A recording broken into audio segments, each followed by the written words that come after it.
여러분, 혹시 작은 희망 하나가 인생을 큰 파도로 바꿔놓은 적 있으신가요? 오늘 이야기는 제가 직접 겪은 사건입니다.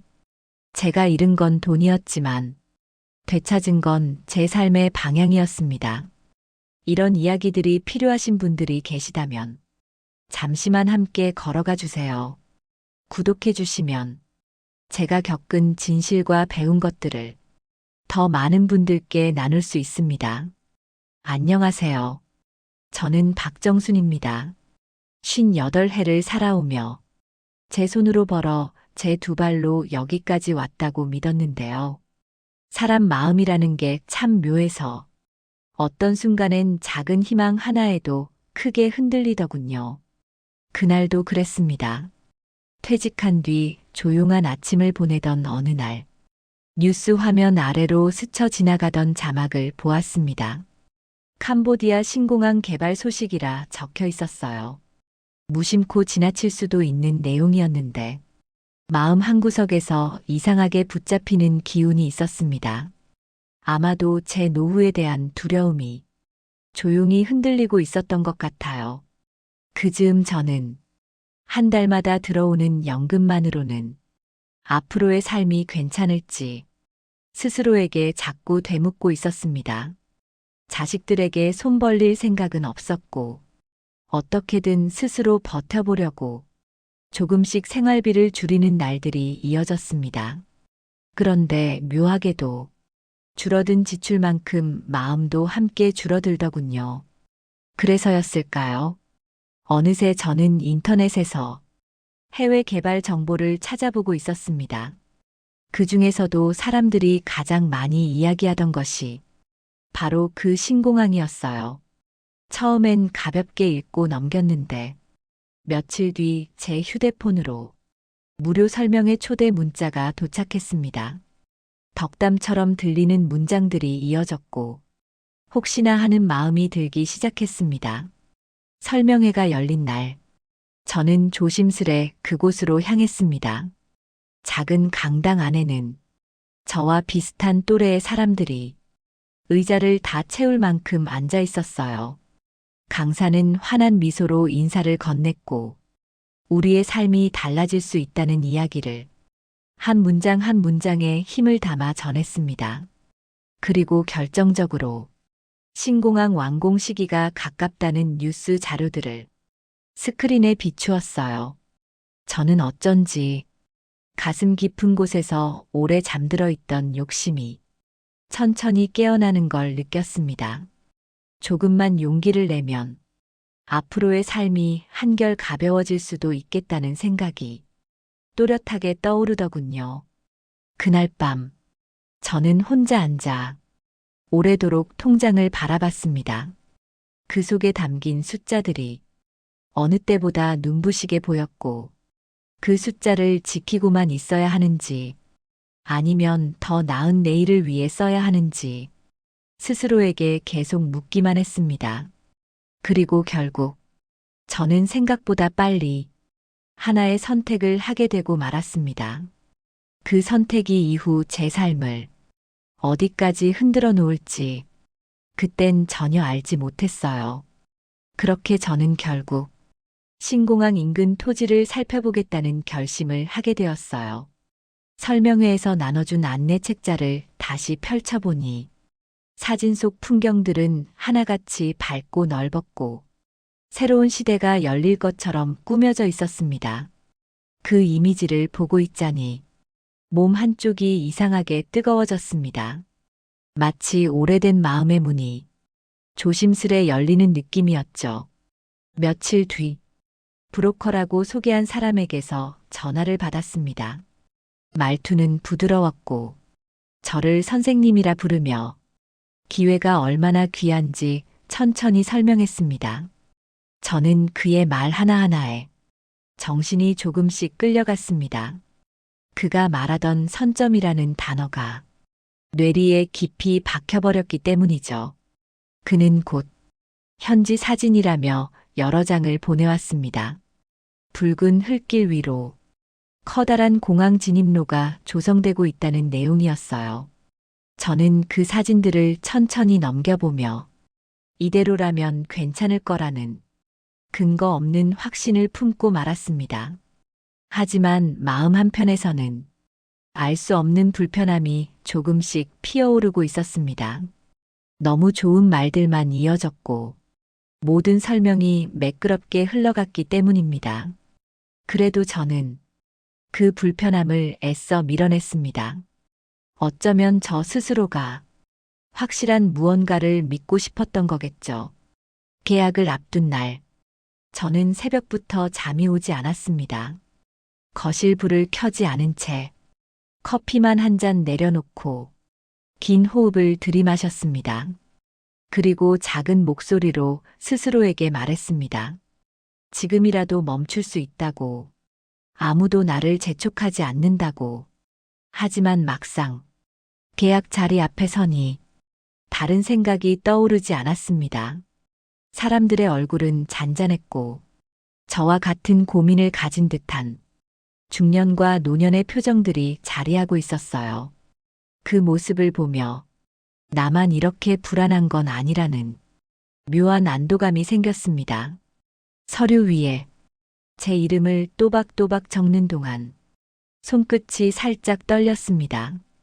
그러나 떨림이 끝맺기 전에 도장은 이미 선명하게 찍혀 있었습니다. 그 순간 제 마음 깊은 곳에서 어딘가 한 줄이 툭 하고 끊어지는 느낌이 들었습니다.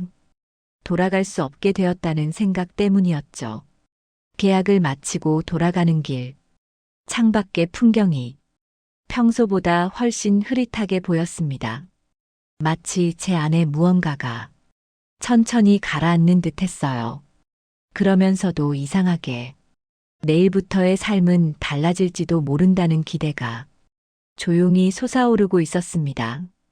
그날 밤 잠자리에 누웠는데 눈을 감아도 가라앉는 기분이 사라지지 않았습니다. 기대와 두려움이 뒤섞여 몸이 무겁게 가라앉았고 어둠 속에서 오래도록 뒤척였습니다. 그리고 그때는 아직 알지 못했습니다. 오늘의 선택이 얼마나 큰 파문을 일으킬지, 그리고 그 파문이 얼마나 깊은 곳까지 제 삶을 흔들어 놓을지를요. 계약을 마친 뒤 며칠 동안은 마음이 묘하게 가벼웠습니다. 불안이 완전히 사라진 건 아니었지만, 그래도 앞으로 펼쳐질 미래가 조금은 달라질 것 같다는 기대가 제 안에서 천천히 숨을 쉬고 있었어요. 그러던 어느 날, 브로커에게서 연락이 왔습니다. 현지에서 공사가 본격적으로 시작됐고, 기계 장비들이 들어왔다는 소식을 흥분된 목소리로 전해왔습니다. 저는 소식을 듣는 동안 더 이상 의심하지 않아도 되겠다는 치기 어린 확신을 품고 말았습니다. 그날 이후 저는 하루의 시작과 끝을 휴대폰 화면 속 사진으로 채우기 시작했습니다. 붉은 흙길이 넓어지고 있다며 보내온 영상들을 여러 번 돌려봤고, 어떤 날은 스스로도 모르게 입가에 미묘한 미소가 번지기도 했습니다. 그 작은 변화 하나가 제 노후를 지탱해줄 버팀목처럼 느껴졌습니다. 하지만 기쁨은 그리 오래가지 않았습니다. 새로운 소식이 뜸해졌고 보내오던 사진 또한 한동안 멈췄습니다. 제가 먼저 연락을 해도 답장이 늦게 오거나 짧은 문장으로만 돌아왔습니다. 공사가 바쁘다는 설명이 이어졌지만 그 말들은 유난히 가볍게 들렸습니다. 불안이 다시 고개를 들기 시작했습니다. 저는 스스로에게 괜찮다고 말하고 싶었지만 마음속에서는 작은 균열이 조용히 번지고 있었습니다. 설명회에서 본 지도, 스크린에 비치던 개발 일정, 강사의 목소리가 갑자기 어딘가 흐릿해지는 것 같았어요. 며칠 뒤 피해자 모임이라고 적힌 온라인 채팅방 초대 링크가 도착했습니다. 처음엔 잘못 보낸 줄 알았지만 링크를 누르자 저와 비슷한 사람들의 글이 끝없이 올라오고 있었습니다. 그들은 모두 같은 회사, 같은 브로커, 같은 사진을 받았다고 말했습니다. 그 순간 눈앞이 잠시 어두워지는 것처럼 느껴졌습니다. 저는 손에 쥐고 있던 휴대폰을 천천히 내려놓았습니다. 손끝이 싸늘하게 식어갔고 가슴 한쪽이 서서히 굳어지는 듯 했습니다. 혹시나 했던 두려움이 조금씩 윤곽을 드러내고 있었죠. 그날 밤 저는 깊은 숨을 내쉬며 한 가지 결심을 했습니다. 이대로 앉아서 기다리기만 할 수는 없다는 생각이었습니다. 직접 확인해야 한다는 마음이 조용히 제 안을 밀어 올리고 있었어요. 그렇게 저는 삶의 방향을 바꿔버릴 또 다른 선택을 준비하게 되었습니다. 직접 확인하겠다는 마음이 굳어진 뒤 저는 오래 망설였던 결정을 단숨에 해버렸습니다. 캄보디아로 가는 항공권을 예약한 것이었어요. 손끝이 떨렸지만 이대로 아무것도 하지 않으면 제 삶이 어디로 흘러갈지 두려웠습니다. 출국하는 날, 공항 창가에 서서 비행기를 바라보는데 이상하게도 마음이 한없이 무거웠습니다. 가벼운 여행이 아니라 진실을 마주하러 가는 길이었기 때문이겠죠. 비행기가 이륙하자 제 마음도 함께 흔들렸습니다. 고도가 높아질수록 제가 붙들고 있던 모든 기대가 멀어지는 듯한 느낌이 들었습니다. 캄보디아에 도착했을 때 습한 공기가 한꺼번에 밀려왔습니다. 공항 건물 밖으로 나서자 이국적인 냄새가 스쳤고 멀리서 들려오는 소음이 낯선 도시의 혼란을 그대로 전달해 주었습니다. 저는 준비해온 주소를 보여주며 차를 잡아탔습니다. 운전기사는 아무 말 없이 도시 외곽으로 저를 데려갔습니다. 창밖을 스쳐가는 풍경은 설명회에서 보던 사진과 너무 달랐습니다. 도로는 정비가 되지 않았고 건설 현장처럼 보이는 곳은 거의 없었습니다. 가끔 나타나는 허름한 간판들만 이 지역에 사람이 산다는 것을 알려줄 뿐이었죠. 심장이 조금씩 내려앉는 기분이 들었습니다. 도착한 곳은 설명회에서 크게 강조하던 신공항 예정지라던 곳이었습니다. 그런데 눈앞에 펼쳐진 건 한없이 텅 빈 붉은 흙바닥이었습니다. 갈라진 땅 사이로 잡초만 듬성듬성 자라고 어디에서도 기계 소리나 공사 인력은 보이지 않았습니다. 저는 말없이 서서 그 광경을 바라봤습니다. 바람이 스치며 조용히 먼지를 일으킬 뿐이었어요. 잠시 후 근처에서 농사일을 하던 현지인이 다가왔습니다. 제가 서 있는 곳을 보더니 의아하다는 표정으로 물었습니다. 이곳이 무엇을 위한 자리냐고요. 저는 신공항 예정지라고 들었다고 말했지만 그는 고개를 천천히 저었습니다. 그동안 공항 공사는 시작조차 된 적이 없다고 했습니다. 그 말이 떨어지는 순간 제 가슴 안에서 무언가가 폭삭 내려앉았습니다. 저는 그 자리에서 한동안 움직이지 못했습니다. 설명회에서 보던 지도, 사진, 영상들이 머릿속에서 하나씩 지워지듯 사라져갔고 남은 건 제가 찍어버린 도장의 무게뿐이었습니다. 손 안에 아무것도 남아있지 않은 것 같은 허전함이 천천히 저를 감싸기 시작했습니다. 숙소로 돌아가는 차 안. 저는 창밖을 바라보며 길게 숨을 내쉬었습니다. 이제는 인정해야 한다고 스스로에게 말했습니다. 저는 속았습니다. 그리고 그 사실을 처음으로 마음 깊은 곳에서 받아들이게 되었습니다. 그러나 그날 밤 제 휴대폰에는 또 다른 충격적인 메시지가 도착하게 됩니다.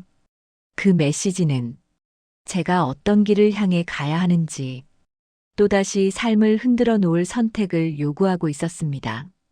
숙소로 돌아와 침대 가장자리에 앉아 있는데 휴대폰이 작게 울렸습니다. 낯선 번호에서 온 메시지였어요. 처음엔 스팸인가 싶었지만 짧은 한 문장을 읽는 순간 숨이 멎는 듯한 기분이 들었습니다. 메시지에는 이렇게 적혀 있었습니다. 피해자 모임 방에서 오신 분 맞으신가요? 저도 같은 피해자입니다. 지금 이야기 나누고 싶습니다. 저는 손끝이 식어가는 걸 느끼며 조심스럽게 답장을 보냈습니다. 그리고 몇 분 뒤, 그 사람은 근처 작은 식당 주소를 보내왔습니다. 늦은 시간이라 걱정되었지만 혼자 감당하기엔 이미 너무 많은 일이 벌어지고 있었어요. 저는 천천히 옷을 챙겨 입고 밖으로 나섰습니다. 식당은 허름했지만 문을 여는 순간 따뜻한 불빛이 실내를 가득 채우고 있었습니다. 창가 자리에는 주름진 얼굴을 지닌 남성이 혼자 앉아 있었습니다. 저를 보자 그는 천천히 일어섰습니다. 표정에는 피로와 체념이 뒤섞여 있었고 긴 시간 동안 무언가에 시달린 사람의 모습이었습니다. 자리에 앉자 그는 말없이 물 한 잔을 밀어주었습니다. 그 작은 행동이 묘하게 마음을 흔들었습니다. 그는 제게 한국에서 일어났던 일을 들려주기 시작했습니다. 처음엔 본인도 개발 소식을 믿었다고 했습니다. 뉴스에 나오고 유튜브 영상에도 등장하니 누구라도 의심하기 어려웠다고요. 그러다 어느 순간 브로커가 연락을 끊었고 본인이 투자한 금액이 흔적도 없이 사라졌다는 걸 깨달았다고 했습니다. 그는 서류를 보여줬습니다. 그 안에는 제가 본 것과 똑같은 도면이 있었고 똑같은 도장이 찍혀 있었습니다. 그걸 보는 순간 마치 거울 속에서 제 상황을 다시 마주하는 느낌이 들었습니다. 그는 목소리를 낮추며 말했습니다. 며칠 전 현지에서 사기단 일부가 급하게 이동하고 있다는 소문을 들었다고요. 수사망이 좁혀지고 있어 어딘가로 도피하려는 것 같다고 했습니다. 그 말을 듣는 동안 제 손바닥에 식은땀이 스며들었습니다. 저는 어쩐지 눈앞에 보이지 않는 거대한 물결 속에서 점점 더 깊은 곳으로 끌려 들어가는 느낌이 들었습니다. 그가 마지막으로 한 말이 제 마음을 오래도록 붙잡았습니다. 우리 모두 가만히 있으면 이 사람들은 또 다른 누군가를 찾을 겁니다. 우리가 움직여야 합니다. 식당을 나오며 그 문장이 계속 귓가에서 울렸습니다. 밤바람은 차가웠지만 머릿속은 더 복잡했습니다. 희망을 품었던 제 선택이 이렇게 돌아오리라곤 그 어떤 순간에도 상상하지 못했습니다. 그러나 한 가지는 분명했습니다. 저는 이제 돌아갈 수도 모른 척할 수도 없는 지점에 도착해 있었습니다. 누군가의 말처럼 움직이지 않으면 모든 것이 더 엉켜버릴 것 같은 예감이 짙게 밀려왔습니다. 그날 밤 저는 긴 호흡을 내쉬며 또 다른 결심을 세우기 시작했습니다. 그리고 그 결심이 다음 날 새벽 제 삶을 또 한 번 흔들어 놓게 됩니다. 새벽 공기는 유난히 차가웠습니다. 잠에서 완전히 깨지도 못한 채 창문을 열어두고 한참을 서 있었어요. 어젯밤 식당에서 들었던 말들이 마치 마음속 깊은 곳에서 울리는 메아리처럼 조용히 반복되고 있었습니다. 움직이지 않으면 또 다른 누군가가 당한다는 말. 그 문장이 아침까지 제 머릿속을 붙잡고 놓아주지 않았습니다. 저는 결국 한 가지 선택을 마음속에 굳혔습니다. 이대로 주저앉을 수는 없다고요.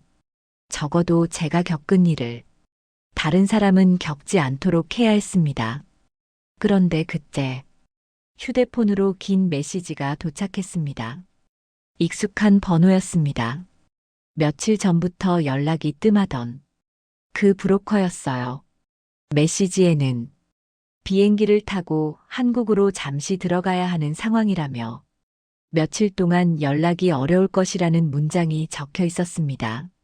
말끝마다 변명처럼 느껴졌고 그 안에 담긴 얄팍한 의도가 천천히 드러나는 듯 했습니다.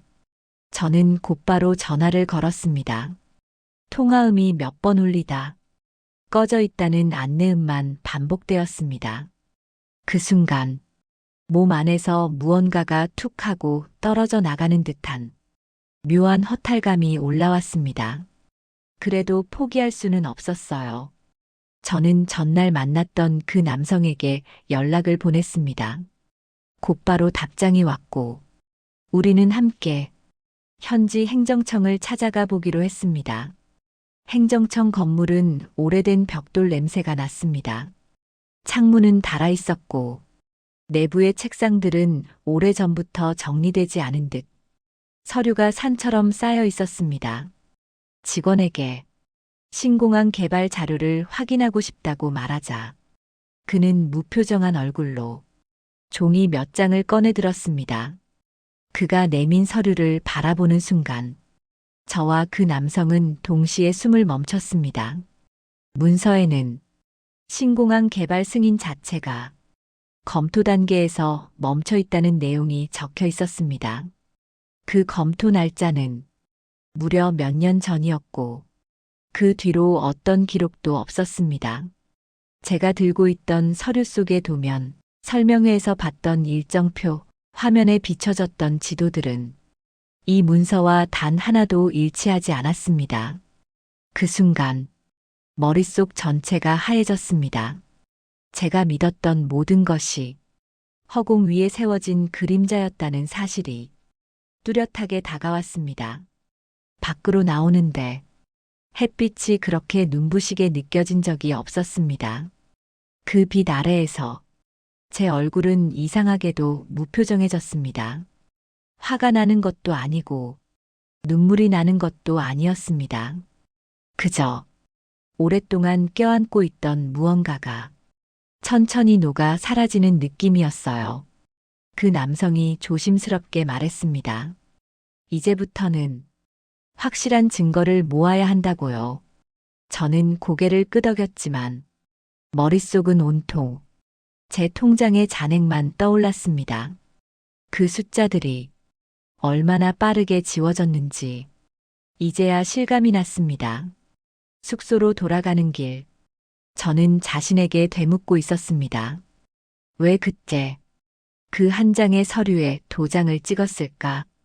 왜 그 사진들을 믿었을까? 왜 내가 내 삶의 마지막 불씨를 그곳에 던져버렸을까? 그리고 그 질문들 속에서 한 가지 결심이 더 깊어졌습니다. 이대로 끝낼 수 없다는 마음.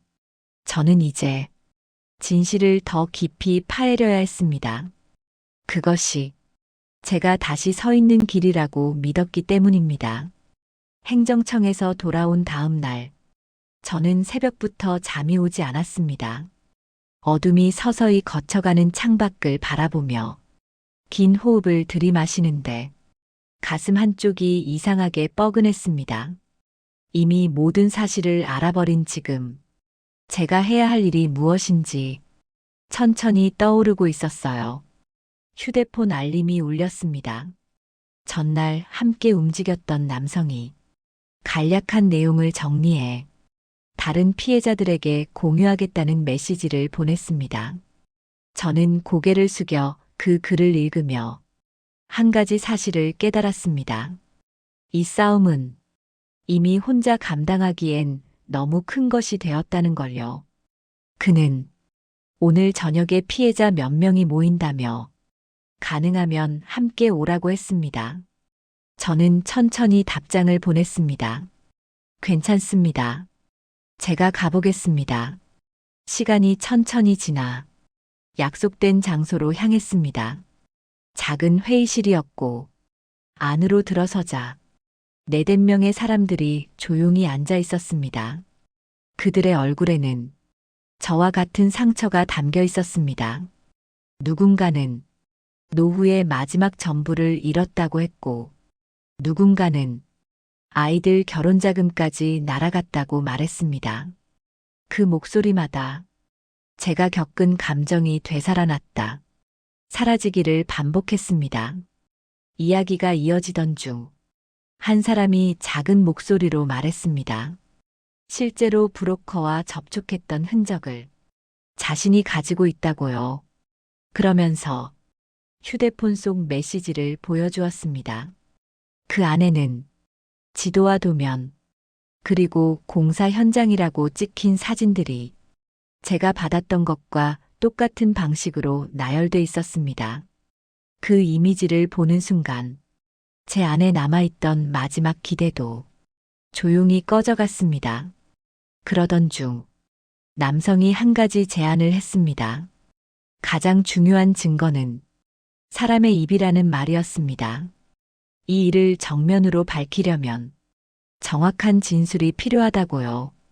누군가가 먼저 나서야 하고 그 첫 발을 내딛는 사람이 다음 피해자를 막는 사람이 된다고 했습니다. 그 말이 가슴 한가운데에 그대로 꽂혔습니다. 저는 자연스레 머리를 숙였고 잠시 길게 숨을 들이마셨습니다. 지금까지의 시간들이 한 줄로 이어지는 것 같았습니다. 처음 설명회에 앉아 있었던 저, 도장을 찍던 저, 현지에서 황량한 공터를 바라보던 저, 그리고 이 작은 회의실에 앉아 있는 제가 모두 하나의 길에 서 있다는 느낌이 들었습니다. 저는 조용히 입을 열었습니다. 제가 먼저 하겠습니다. 저라도 할 수 있다면 이제는 해야 한다고 생각합니다. 그 말을 하고 나니 마음속 깊은 곳에서 무겁게 내려앉아 있던 돌덩이가 조금은 가벼워지는 것 같았습니다. 누군가는 그 자리에서 고개를 끄덕였고 누군가는 눈가가 붉어졌습니다. 우리는 서로에게 작은 숨을 나누듯 천천히 위로를 건넸습니다. 회의실을 나오며 저는 하늘을 올려다보았습니다. 익숙한 어둠이 천천히 걷히고 회색빛 구름 사이로 햇살이 겨우 비집고 나오고 있었습니다. 그 빛을 바라보며 저는 마음속으로 작은 다짐을 했습니다. 오늘부터 시작이라고. 제가 걸어야 할 길은 이제 더 이상 두려움이 아니라 책임이라는 걸요. 그날 이후 저는 하루 대부분을 자료를 정리하고 사람들과 연락하며 보냈습니다. 몸은 조금 피곤했지만 마음속에는 묘하게 단단한 기운이 자라고 있었습니다. 예전에는 잘못된 선택을 책임지는 마음뿐이었다면 지금은 누군가를 지키기 위한 책임이 더 앞서기 시작한 것 같았어요. 며칠 뒤 우리는 피해 사실을 공식적으로 제출하기 위해 현지 경찰서를 찾았습니다. 작은 건물 앞에 서 있는 동안 손끝이 살짝 떨렸습니다. 이 문 안으로 들어가는 순간 제가 감춰두려 했던 모든 일이 세상에 드러나게 된다는 생각 때문이었어요. 그러나 문을 열고 들어섰을 때 어쩐지 마음이 편안해졌습니다. 옆에는 저와 같은 상처를 가진 사람들이 있었고 우리는 서로를 지지하며 하나의 목소리가 되어 서 있었습니다. 경찰서 한쪽에서 우리는 천천히 진술서를 작성했고 그 과정 동안 한 사람의 손끝에서 오랜 슬픔이 조금씩 흘러나오는 듯 했습니다. 제가 진술서를 제출한 뒤 경찰은 조용히 고개를 끄덕였습니다. 그 표정에서 무언가가 이미 진행되고 있다는 느낌을 받았습니다.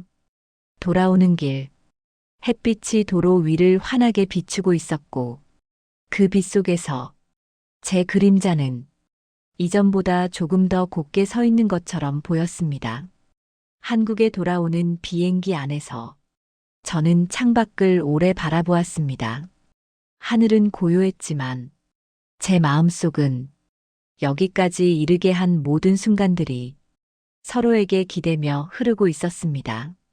생각해보면 처음엔 그저 작은 희망이었고 그 다음엔 두려움이었으며 그 다음엔 후회와 절망이었죠. 하지만 마지막에는 희망과 후회 중 어느 것도 아닌 책임이 남아 있었습니다. 그 책임이 저를 다시 일으켜 세웠고 저를 이 길로 끌어왔습니다. 한국에 도착한 뒤 피해자 모임 방에는 새로운 메시지가 계속 올라왔습니다. 우리의 진술로 현지 수사에 진전이 있다는 소식이었습니다. 그 글을 읽는 순간 가슴 한쪽에서 작은 떨림이 조용히 일어났습니다. 모든 돈이 돌아오는 건 아니었습니다. 제 통장은 여전히 가벼웠고 미래가 단번에 밝아지는 일도 없었습니다. 하지만 제가 잃지 않은 것이 하나 있었습니다. 그건 제 삶의 마지막을 부끄러움으로 채우지 않겠다는 마음이었습니다. 시간이 흐른 뒤 저는 작은 강의실에 서게 되었습니다. 해외 투자 사기 예방이라는 문구가 현수막 위에 조용히 걸려 있었습니다. 강의실 앞에 서 있는 제 모습이 처음엔 낯설었지만 이내 자연스러워졌습니다. 저는 천천히 말을 꺼냈습니다. 저는 사기를 당한 사람이 아닙니다. 다음 피해자를 막기 위해 진실을 말하는 사람입니다.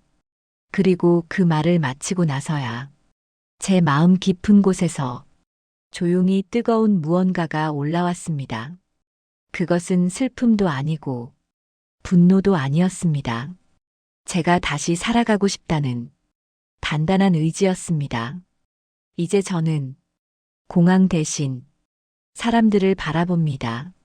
빈 통장 대신 도움을 청하는 이들의 눈을 바라봅니다. 그리고 느낍니다. 마지막에 남은 건 절망이 아니라 제가 걸어온 길 자체였다는 것을요. 제가 이 길을 끝까지 걸어오며 깨달은 건 우리를 지키는 건 돈이 아니라 진실을 알게 해주는 작은 목소리들이라는 사실이었습니다. 오늘 제 이야기가 누군가에게는 늦기 전에 건네는 손길이 되길 바랍니다. 앞으로도 제가 겪은 경험과 배운 것들을 조용히 그러나 진심으로 전해드리겠습니다.